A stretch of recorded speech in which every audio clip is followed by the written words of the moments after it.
distribution in the state. Dr. Anthony Fauci meets with members of the Biden transition team today. I'm Natalie Brand with a preview, plus what the president-elect is saying about congressional COVID relief negotiations. And one of Carol Baskin's tigers attacks a volunteer, nearly tearing her arm off. The 4 states' most watched news starts now. Congress inches closer to a compromise on a coronavirus stimulus package that could put money in the hands of people who need it most. This is KOAM News at Noon. I'm Tanya Bach. Topping our first 7 minutes, a bipartisan group of lawmakers hopes to strike a deal before the Christmas holidays. And President-elect Joe Biden is throwing his support behind the proposal that would spend nearly $1 trillion to help businesses and workers feeling the strain of the coronavirus pandemic. Natalie Brand has more details from the White House. Dr. Anthony Fauci tells CBS News he'll be meeting with members of President-elect Joe Biden's transition team today to discuss vaccines and the incoming administration's COVID response. We feel hopeless. President-elect Biden spoke with workers impacted by the economic fallout of the pandemic Wednesday. They sounded the alarm about federal benefits set to expire the day after Christmas. It just hurts us when we hear people that don't have any issues, politicians that are doing just fine, when they say, oh, they don't need that extra money. They're just lazy. Mr. Biden expressed support for the $908 billion bipartisan proposal unveiled in the Senate this week. We need relief now. So I've been urging our congressional Republicans to work on a bipartisan emergency package now. Treasury Secretary Steven Mnuchin says President Trump supports a smaller bill that Senate Majority Leader Mitch McConnell has proposed. I put forward a serious and highly targeted relief proposal, including the elements which we know the president is ready and willing to sign into law. The president himself has been focused on the election, posting a video full of baseless claims about voter fraud. The results of the individual swing states must be overturned, and overturned immediately. CBS News has confirmed President Trump had a tense meeting with Attorney General William Barr Tuesday after Barr said the DOJ has not found evidence of widespread fraud that would change the outcome of the election. Natalie Brand, CBS News, the White House. Kansas Governor Laura Kelly says the state can expect its first shipment of a COVID-19 vaccine in a few weeks. She said the vaccine will be distributed in 3 phases. Her plan is in line with recommendations from the CDC. According to Governor Kelly, Kansas is expected to receive 24,000 doses of Pfizer's COVID-19 vaccine in mid-December and roughly another 49,000 from Moderna shortly after. In all, the state is expecting to have 150,000 doses by the end of December, with more coming in weekly after that. Well, we're getting another shot of cold weather today. Michael Hazlip joins us with the first look at the forecast. Luckily, precipitation, we're done with that. Did have a little light snow this morning, and even the rain really now has kicked off to the east. Live look at the Skywatch Storm Tracker. Overcast skies is what we're going to be stuck with today. Let's go ahead and remove the clouds so we can talk about the remaining precip. Just a little light scattered rain. A little bit of snow there to the far north, but our accumulation numbers were just about nil. Freeman Health System Sky Camera in Joplin, where we sit, at 40 degrees, so it's going to be a cool afternoon, that is for sure. But the key factor being that we were able to stay above 32 degrees this morning, and that's why we did not have any travel concerns. But we're not going to see much of a bump up. We're kind of stuck with where we are right now. But these clouds, they're actually going to move out as well. And when they do, whoo, yeah, a little chilly Thursday night / Friday morning, as we're going to fall below freezing once again. But look at what happens here Friday afternoon. A little sunshine kick in, get us up around 50 degrees.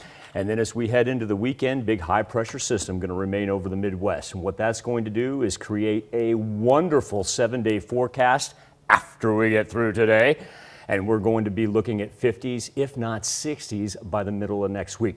Coming up here in just a little bit, Tanya, number one, we'll talk about the much needed rain, see how much everybody got, and also, too, kind of break down the snow accumulation, because if you were to go out to the west, if you were to go out to the east, you actually had storm reports coming in. We just kind of lucked out right here in the 4 states. Yeah, I'm not going to complain about that. All right, thanks, Michael. Well, on Monday, the Joplin City Council held a strategic planning session and came up with a list of goals for the city to reach. One of those involves improving the city's appearance, and that includes public areas maintained by the city. Areas like sidewalks, curbs, right-of-ways, and city parks are all part of that goal for areas of improvement. City leaders say they developed the goal after noticing some of the city's public areas were not quite up to the standards they'd like. However, the new contract with Parkwood Tournament LLC should help the Parks Department get back to what they need to focus on. The chairman of the Federal Communications Commission says he is leaving his post on Inauguration Day. Parsons, Kansas native Ajit Pai was appointed to his position in 2017 by President Trump. His decision to step down could have significant implications on net neutrality, an issue that helped define his term as chairman. Tragedy strikes at the Tiger King made famous Carol Baskin Big Cat Rescue in Tampa, Florida. Officials at Big Cat Rescue say Candy Kauser, a 5-year volunteer, was feeding Kimba the tiger early this morning when she reached into the cage and the tiger attacked her. In a written statement, Big Cat Rescue says it is against our protocols for anyone to stick any part of their body into a cage with a cat in it. Kimba grabbed her arm and nearly tore it off at the shoulder. Emergency response arrived within 15 to 20 minutes. Big Cat Rescue went on to say Kauser was still conscious and insisted she did not want Kimba to come to any harm for the mistake. Kimba is under a 30-day quarantine as a precaution. That's a look at today's top stories and weather in our first 7 minutes. Up next on KOAM News at noon, the head of the NFL says the league will finish the season despite the latest COVID outbreak. And later, add a little sparkle to your Christmas table this year. We're making Mrs. Claus's lemon cookies in the Mr. Food Test Kitchen. The head of the National Football League says it is committed to finishing its regular season despite the latest COVID outbreak. Roger Goodell made the comments during yesterday's rescheduled game between the Pittsburgh Steelers and the Baltimore Ravens. The matchup had been postponed 3 times after more than a dozen players tested positive for the virus. Errol Barnett reports from New York. For the touchdown, Joe Hayden. This is the 3rd time in NFL history a game was played on a Wednesday, and the Baltimore Ravens were forced to face the Pittsburgh Steelers without their star quarterback after Lamar Jackson and at least a dozen others tested positive for COVID-19. But this is just the latest NFL outbreak, with 4 weeks still to go in the regular season. Do you think the NFL will be able to end its season as scheduled? I don't know. I hope so. Demario Davis is a linebacker for the New Orleans Saints. The NFL fined the team last month after Davis and others were captured on social media celebrating maskless. When you first walk out off a field after a win, you got so many emotions, you don't naturally think, hey, go put a mask on. But those protocols are in place. And, you know, we're not going to be ones to defy the protocols intentionally. Since then, we still do our locker room celebrations. We just put our mask on. And I think it's just that we want to continue to push that message that it's going to take all of us. Wednesday, the NFL reported that between November 22nd and 28th, there were 86 newly confirmed cases of the virus, the highest total since the league began testing in August. NFL Commissioner Roger Goodell.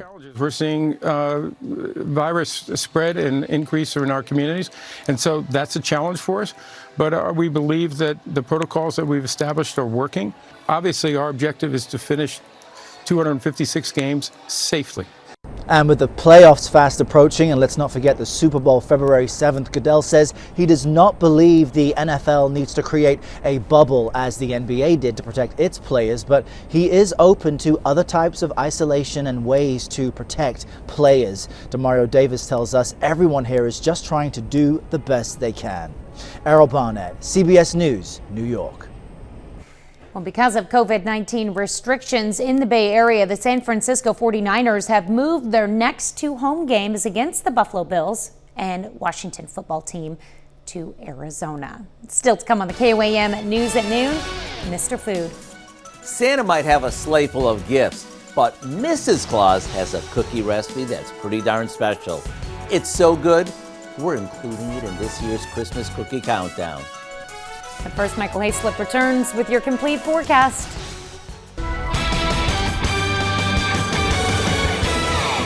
think it's worth tolerating what we could call a dreary and damp Thursday, because by the time we get to the 7-day forecast, we've got a delightful December, end of the work week and beginning of the weekend ahead of us. Here's where we sit on the Skywatch Storm Tracker. Overcast skies, and that's the way it's going to be for the rest of the afternoon and evening hours. Remove the cloud cover, and we can talk about just a little light precipitation that's left. This is simply going to amount to sprinkles as far as what we're seeing. And when you look at the hole that we've carved out here, not only rain but also snow-wise, which we did throughout the morning hours as well, I tell you what, we really just kind of lucked out. Look at the snow accumulation numbers. Yeah, we did see about an inch right here just down south. Say that's about from Cassville up to Monette. By the way, my good friend Mike chiming in down in Goodman and letting me know that it's about 39 with a little light mist down there. Mike, I appreciate you with your boots on the ground. He actually said didn't see much snow this morning. Got to push off to the east right there. And then, yeah, we saw just about an inch up there on the northwest quadrant. But look at what's surrounded us. We're talking about anywhere from 3 to 5 inches out on the state line, up by the panhandles, and even storm reports that originated out of Springfield that gave them anywhere from about ½ an inch to 3/4 of an inch. Now, when we just take our precipitation from the past 24 hours, and it was kind of much needed, we're talking about almost 2 inches down here in Grove, more than an inch in Miami, and about anywhere from ½ to 3/4 of an inch up by Chanute. As far as what Joplin required, well, we got about 0.6, 0.7 inches. So it's certainly not too bad right here. We can update our numbers. Yep, still sitting at 0.66. Take that from today. And of course, that's from yesterday because that's a month long. So yeah, 0.66 inches. And like I said, kind of helps out the old drought monitor because we're about to run into a dry spell here as we work into next week. Other key factor from this morning that really made our roads tolerable was the fact that we didn't slip below 32 degrees. Now, not much of a warm up, but let's be thankful that everything is high to 30s, low 40s, and what we're seeing from the jet stream is a deep southwestern push sweeping everything on the other side of the Mississippi, and a whole lot of blandness, high pressure, and blue sky behind it. Just going to have to wait for the nighttime for it to clear out. So we're kind of stuck in the low 40s here this afternoon. Like I said, if you see any raindrops on your way home, it's just going to be a light sprinkle is all that it is. Wind is going to shift from the north, but here's what's going to happen overnight. Those clouds are going to roll out of here.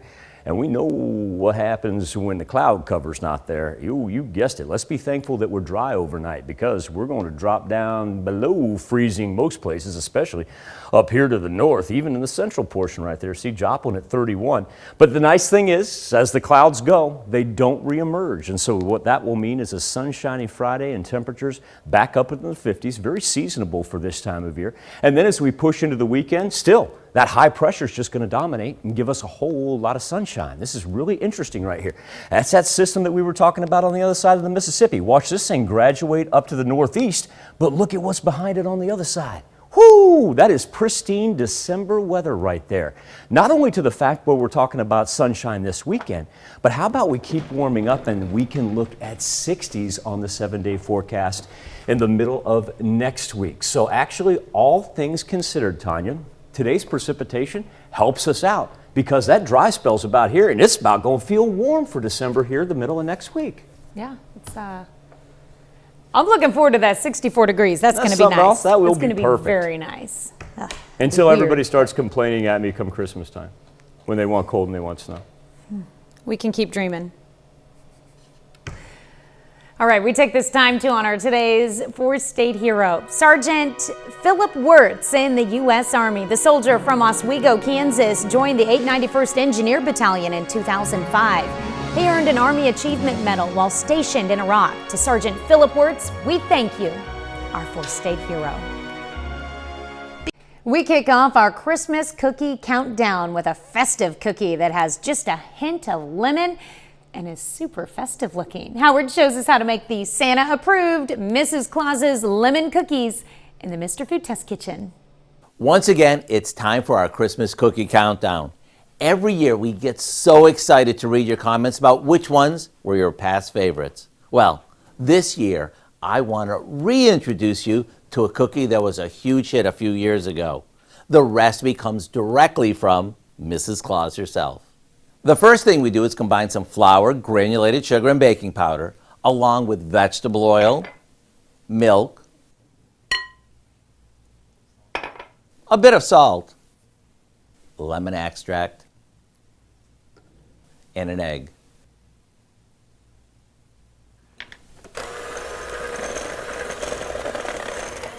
After mixing it well, we'll roll it into balls and place them on a cookie sheet before baking them off. When they're done and cool slightly, we place them on a wire rack until they get to room temperature. Then we dip the tops of each one in a homemade lemon glaze that's so easy to whip up. Let me tell you, if Santa and the elves give these a thumbs up, you can only imagine how good they are. To get the recipe for what we call Mrs. Claus's Lemon Cookies, simply visit our website. And while you're there, make sure you check out all of our cookies from this year's Christmas Cookie Countdown. I'm Howard with Kelly in the Mr. Food Test Kitchen, where today we found Mrs. Claus's magical way for you to say, ooh, it's so good. That one does look good. You can find this recipe along with a lot more good food from the Mr. Food Test Kitchen online. Just go to our website, KOAMnewsnow.com. Here's a look at our 4 state market prices.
Overcast and cool for the duration of our Thursday. Remember, dropping down below freezing overnight, but I tell you what, it's well worth the wait as we head into the weekend with plenty of sunshine and temperatures back into the 50s. Now over to Dow with a look at what's coming up tonight at 5. Yeah, ski resorts across the nation are opening in the midst of rising COVID cases.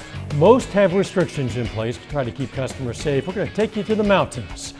Plus, health officials in Oklahoma discussed the planned arrival of COVID-19 vaccines in the state. We're going to hear when they expect to see the first vaccines. And downtown Pittsburgh businesses get into the Christmas spirit with a holiday window display game. Hope you join us for those stories. A lot more, of course. It's all coming up on KOAM News at 5. All right, well, thanks for joining us for KOAM News at noon. We'll see you right back here at 5 o'clock.